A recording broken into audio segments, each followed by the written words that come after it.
বক্তব্য নিয়ে আসছেন কালেক্টরেট ইংলিশ স্কুল চাঁপাইনবাবগঞ্জ এর ৪র্থ শ্রেণীর শিক্ষার্থী জান্নাত তাসনিম রাজ।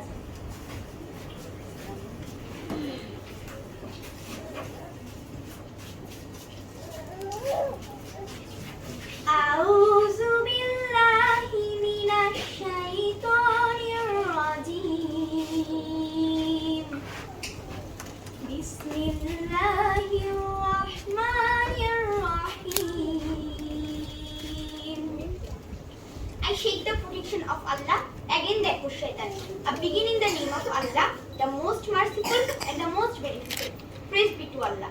Honorable President, Honorable Chief Guest, Disisa, Honorable Special Guest, respected teachers, respected elders, brothers and sisters, and my dear little ones. Assalamu alaikum. After praising the Almighty Allah subhanahu wa ta'ala and sending salutation on Nabi Karim sallallahu alaihi wasallam. আমার নাম জান্নাত তাসনিম রাজ। আমি collectorate English school চাঁপাইনবাবগঞ্জের ৪র্থ শ্রেণীর একজন ছাত্রী।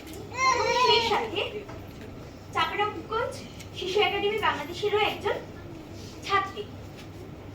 আজকে বিশ্ব শিশু দিবস ও শিশু অধিকার সপ্তাহ ২০২৪ উপলক্ষে আমি কিছু বলতে চাই। শিশু দিবসের প্রতিপাদ্য বিষয় প্রত্যেক শিশুর অধিকার রক্ষা করা আমাদের অঙ্গীকার। সমাজে বেঁচে থাকার জন্য সবারই রয়েছে কিছু মৌলিক অধিকার।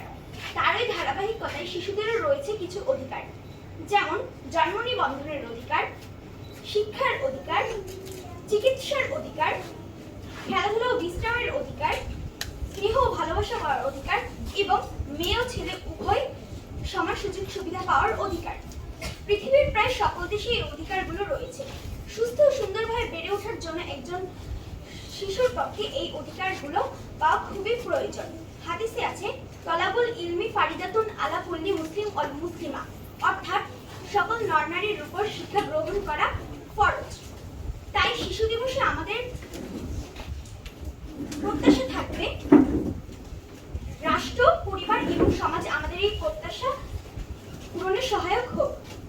এই বলে আমি আমার সংক্ষিপ্ত বক্তব্য শেষ করছি। সবাইকে আমার পক্ষ থেকে ধন্যবাদ। Keep me in your prayers. I should very happiness and my future. Pray for me, আমার জন্য দোয়া করবেন। আসসালামু আলাইকুম। ধন্যবাদ জানাই জান্নাত তাসনিম রাজকে তার সুন্দর বক্তব্য উপস্থাপন করার জন্য।